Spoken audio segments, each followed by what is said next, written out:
हमारा आज का विषय है एलिमेंट्स ऑफ इंडियन आर्ट। भारतीय चित्रकला के तत्व। चित्र रचना में कलागत तत्व के बिना अभिव्यक्ति अपूर्ण है। कलाकार के भाव, कल्पना, संवेग अमूर्त होते हैं, जिन्हें मूर्त रूप प्रदान करने के लिए मूल आधारों का आश्रय लिया जाता है, जिनके योग से चित्र की रचना होती है। यदि तत्वों का संयोजन बिखर गया तो चित्र उत्तम नहीं बनेगा, चाहे विषय कितना भी आकर्षक क्यों ना हो। अतः प्रत्येक कलाकार को चित्र संरचना से पूर्व कला के तत्वों का पूर्ण ज्ञान प्राप्त कर लेना चाहिए। ये तत्व हैं line, colour, tone, form, texture और स्पेस, यानी कि रेखा, रूप, रंग, तान, पोत और अंतराल। रेखाओं का चित्र निर्माण में अभूतपूर्व योगदान है। किसी भी चित्र का प्रथम आधार उसकी रूप संरचना है और वह रूप संरचना रेखाओं के द्वारा ही संभव है। तत्पश्चात इसमें रंग भरना शामिल है, जिसमें विविध तान, पोत का प्रयोग किया जाता है। इस प्रकार रेखा, रूप, रंग, तान, पोत एक दूसरे से संबंधित हैं, जिनकी रचना अंतराल यानी कि स्पेस में की जाती है। प्रथम महत्वपूर्ण तत्व है लाइन, अर्थात दो बिंदुओं या सीमाओं के बीच की दूरी जो बहुत सूक्ष्म होती है। इसके भी अनेक प्रकार हैं, जिनमें प्रमुख हैं straight line, curve line, diagonal line, angles, rhythm, spiral. जैसा कि मैं चित्र में आप लोग देख रहे हैं, स्ट्रेट लाइन द्वारा हॉरिजॉन्टल या वर्टिकल लाइनें बनी हुई हैं, चाहे वे आकार में छोटी हैं या बड़ी, किंतु उनके प्रभाव अलग अलग होते हैं। जैसे कि हॉरिजॉन्टल लाइन से चौड़ाई का आभास होता है तो वर्टिकल से लंबाई का। ये रेखाएं सादगी, गौरव व शक्ति का एहसास कराती हैं। कर्व लाइन यानी कि वक्र लाइन, जिन्हें कर्ली भी कहा जा सकता है, ये हमें गति का एहसास कराती हैं, माधुर्य का एहसास कराती हैं और लावण्य का एहसास कराती हैं। इसी प्रकार डायगोनल लाइंस शक्ति का द्योतक हैं। पूरी तिरछी रेखा में व्याकुलता, बेचैनी और उत्तेजना की अभिव्यक्ति होती है।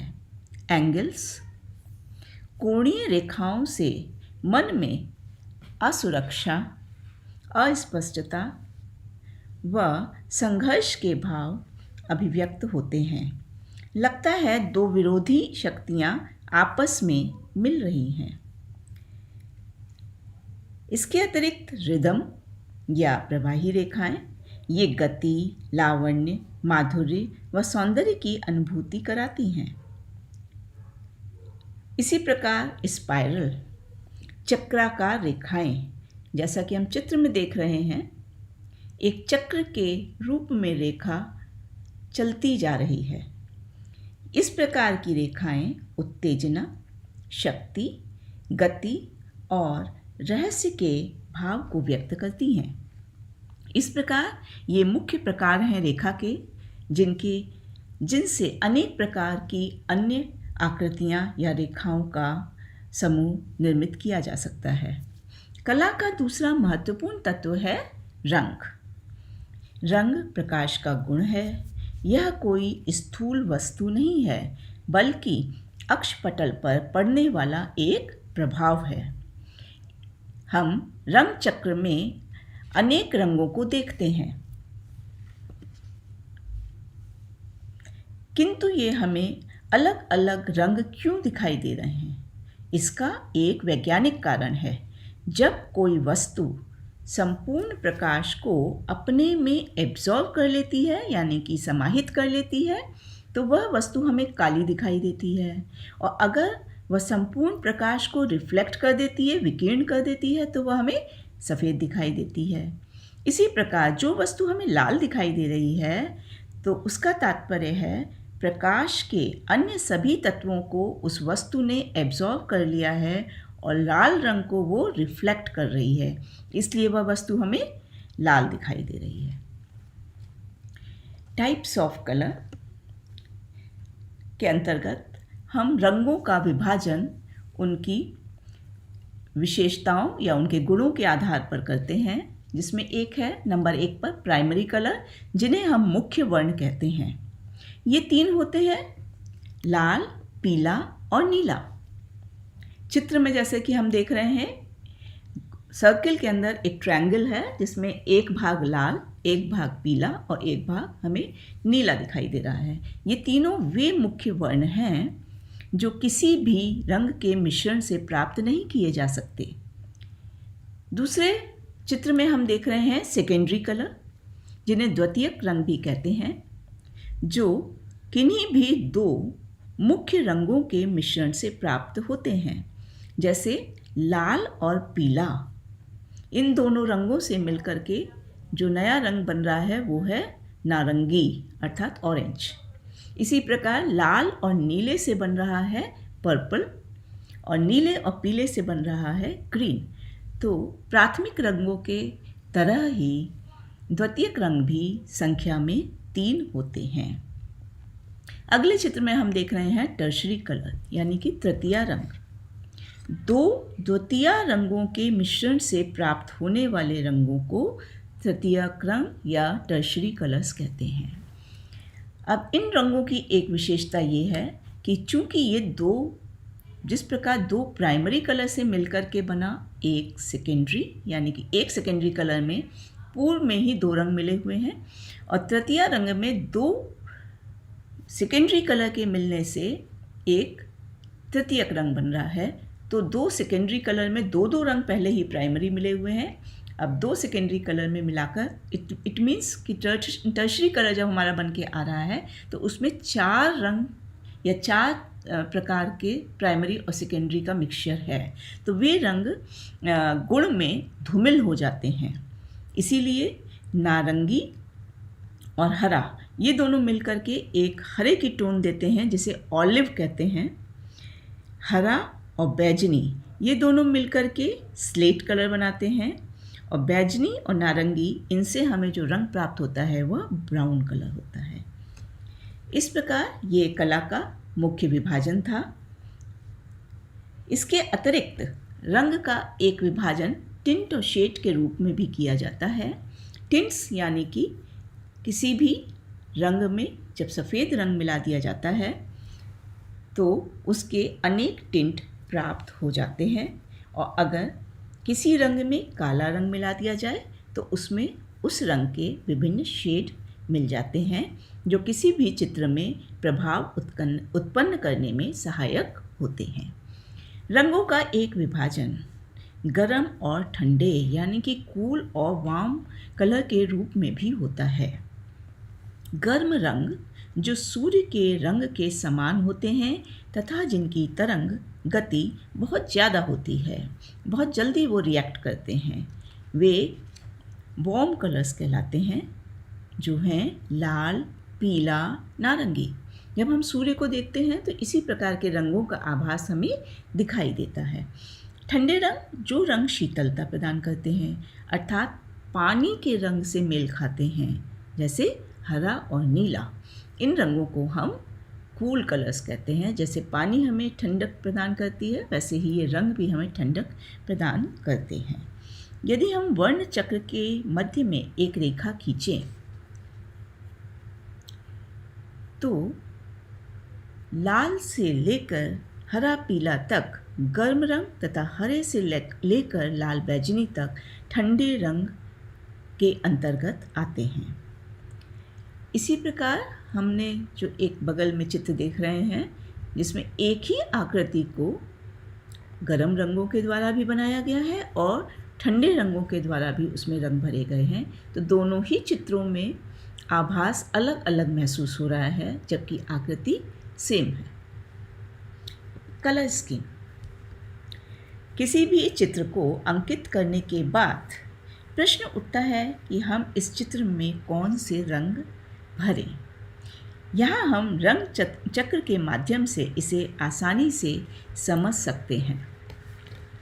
पहला है एक्रोमैटिक कलर, यानी कि वर्ण शून्यता। जैसा कि नाम से ही विदित है, वर्ण उसमें कोई भी नहीं होता है, सिर्फ काले और सफ़ेद की विभिन्न टोन्स के द्वारा जिस चित्र में चित्रण किया जाता है, रंग भरे जाते हैं, उसे एक्रोमैटिक कहा जाता है।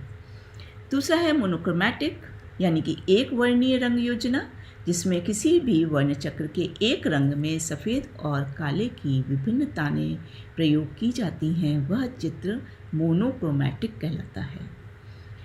अगला है पॉलीक्रोमैटिक, यानी कि विभिन्न, जिसमें रंगों का संयोग होता है। इस पद्धति में विभिन्न रंगों का प्रयोग किया जा सकता है। यह वर्ण नियोजन कलाकार के अनुभव पर ही सफल हो सकता है। नेक्स्ट है एनालॉगस, जो कि समीपस्थ कलर या समीपवर्ती रंग कहलाते हैं। जो रंगत वर्ण चक्र में आसपास की या एक ही फैमिली की हों, उन्हें एनालॉगस कलर स्कीम कहते हैं, जैसे लाल, लाल बैजनी और बैजनी। अगला है कॉम्प्लीमेंट्री या पूरक रंग। पूरक रंग का तात्पर्य होता है विरोधी रंग। वर्ण चक्र में एक दूसरे के आमने सामने जो रंग होते हैं, उन्हें कॉम्प्लीमेंट्री कलर कहते हैं, जैसे लाल, हरा, नारंगी, नीला, बैजनी, पीला। नेक्स्ट है स्प्लिट कॉम्प्लीमेंट्री। इस कलर स्कीम से भी चित्र में बहुत सुंदर रंग भरे जाते हैं, क्योंकि इसका अर्थ है खंडीय पूरक रंग योजना। खंडीय पूरक से तात्पर्य है कि वर्ण चक्र में किसी एक रंग के ठीक सामने वाले रंग को न लेकर उसके दाएं और बाएं रंग को जब हम किसी चित्र में संयोजन करते हैं, तो वह स्प्लिट कॉम्प्लीमेंट्री कलर कहलाते हैं। जैसे लाल और उसके साथ में पीला हरा और नीला हरा।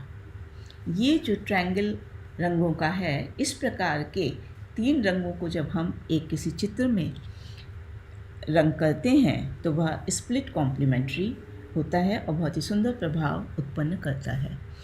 ट्राइड, त्रयी, वर्ण चक्र पर जब कोई समत्रिबाहु त्रिभुज चक्र के केंद्र बिंदु से घुमाएं, तो त्रिकोणों को स्पर्श करने वाले वर्ण इसके अंतर्गत आते हैं। इसमें तीनों मुख्य रंग या तीनों द्वितीयक रंग आ सकते हैं। अब अगला तत्व है टोन। रंग के हल्के व गहरेपन की ओर संकेत करते हैं। ये किसी भी रंग में सफ़ेद व काले रंग के मिश्रण से अनेक तानें दिखाई देती हैं। किसी रंग को तान के द्वारा प्रकाश या अंधकार की ओर बढ़ाया जा सकता है।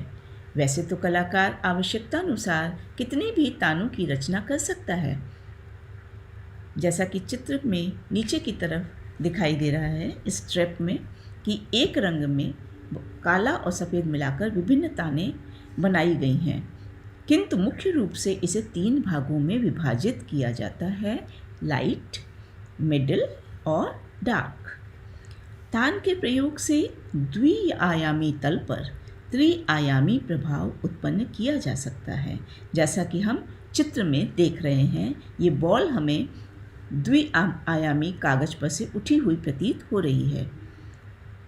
इससे वस्तु के वास्तविक परिमाण तथा आयतन का आभास हो जाता है। तान के प्रयोग द्वारा दृष्टि भ्रम भी उत्पन्न हो जाता है।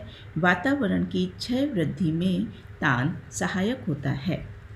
नेक्स्ट है फॉर्म, यानी कि रूप।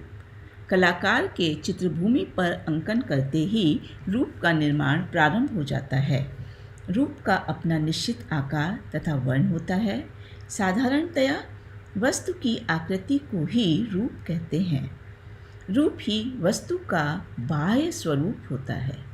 कलाकार रूप को कलाकृति में चित्रित करते समय विशेषतानुसार उसमें भेद प्रकट करता है। जैसे राजा या दास का रूप दर्शक पहचान ले, इसके लिए उसके शारीरिक लक्षणों, वस्त्राभूषणों आदि में तुलनात्मक दृष्टिकोण प्रकट करता है। रूप को भी दो वर्गों में विभाजित किया जा सकता है, सिमेट्रिकल और असिमेट्रिकल, यानी कि सामान्य और असामान्य। जब किसी रूप को बीच से विभाजित करने पर समान विभाजन हो तो वह सिमेट्रिकल कहलाता है, जैसे कि त्रिभुज, वर्ग, सर्कल आदि। और जब असामान्य हो तो वह असिमेट्रिकल कहलाता है, जैसे कि चित्र में जी, कप, 3 इन आकृतियों को अगर बीच में से हम काटते हैं एक लंबवत रेखा से तो दोनों तरफ का आकार भिन्न भिन्न होता है। रूप के अपने अपने प्रभाव होते हैं, जैसे वृत्ताकार पूर्णता, गति व आकर्षण दिखाता है, तो त्रिभुजाकार विकास, सुरक्षा को इंगित करता है। अंडाकार लावण्य, सौंदर्य को, तो वर्ग स्थिरता, एकता को दर्शाता है। इसके आगे अगला तत्व है टेक्सचर। किसी भी वस्तु के धरातल का गुण पोत या टेक्सचर है। प्रकृति का प्रत्येक उपादान आकार और रंग के अतिरिक्त एक पोत लिए हुए होता है, एक टेक्सचर लिए हुए होता है, जिसे हम देखकर व छूकर अनुभव करते हैं। टेक्सचर मुख्यतः 2 प्रकार के हैं, नेचुरल यानी कि प्राप्त, जो हमें प्रकृति से प्राप्त होते हैं, और या फिर आर्टिफिशियल या सृजित, जिसे कि बनाया जाता है आवश्यकता अनुसार। प्राप्त पोत के अंतर्गत भित्ति, शिला, कपड़ा, ताड़पत्र आदि के माध्यम से धरातल से बुनावट स्वतः ही प्राप्त होती है। सृजित पोत के अंतर्गत कलाकार अपनी बुद्धि, विवेक व कार्यकुशलता से नित्य नूतन प्रयोग कर पोत की रचना करता है। आज की शैली प्रयोगवादी है। उदाहरण के लिए चिकने कागज पर रंग लगाकर उसे ब्लेड या चाकू से घिसकर प्रभाव उत्पन्न किया जा सकता है। इस प्रकार नवीन तकनीकों की खोज में पोत बहुत सहयोग प्रदान कर रहा है। और अगला है स्पेस यानी कि अंतराल। चित्रकार जिस चित्रभूमि पर अंकन कार्य करता है वह उसका अंतराल होता है। अंतराल द्विआयामी होता है, 2 डायमेंशनल होता है। यह छोटा, बड़ा, वर्गाकार, आयताकार, किसी भी शेप का, किसी भी आकार का हो सकता है। कला का प्रत्येक तत्व अपने अंतराल से जुड़ा होता है। अन्य सभी तत्वों का संयोजन इसी अंतराल पर होता है। अंतराल को फॉर्मल तथा इनफॉर्मल 2 भागों में विभाजित किया जा सकता है। फॉर्मल या सम विभाजन में कलाकार चित्रभूमि को इस प्रकार विभाजित करता है कि दाएं बाएं, ऊपर नीचे के तल का भार बराबर हो। फॉर्मल डिवीजन से एकता व संतुलन का भाव रहता है। जैसा कि चित्र को में बीच में से अगर जैसा बनाया जाए, बीच में से रेखा से काट करके जैसा एक तरफ चित्र को अंकित किया जाए, वैसा ही जब दूसरी तरफ अंकित किया जाता है तो उसे फॉर्मल डिवीजन कहते हैं। इसी प्रकार इनफॉर्मल डिवीजन या असम विभाजन के अंतर्गत चित्रकार किसी नियम से बंधा नहीं है। वह स्वतंत्र होकर किसी भी प्रकार का विभाजन अपने अंतराल या चित्रभूमि में कर सकता है। यह विभाजन प्रगति, सृजन के भाव का द्योतक होता है। इस विभाजन में कलाकार अपने चित्र का एक भाग पर रंग के द्वारा या आकृति के द्वारा भार ज़्यादा दे सकता है और दूसरी तरफ खाली स्थान छोड़ करके उसे बैलेंस करके अपने इच्छानुसार चित्रण कर सकता है। प्रगति सृजन के भाव का द्योतक है। इस प्रकार यह स्पेस और आज के प्रयोगवादी युग में इनफॉर्मल डिवीजन का बहुत ज़्यादा प्रचलन है। इस प्रकार एलिमेंट्स ऑफ आर्ट किसी भी चित्र की सुंदरता तथा आकर्षण के लिए अत्यंत आवश्यक है। Thank you.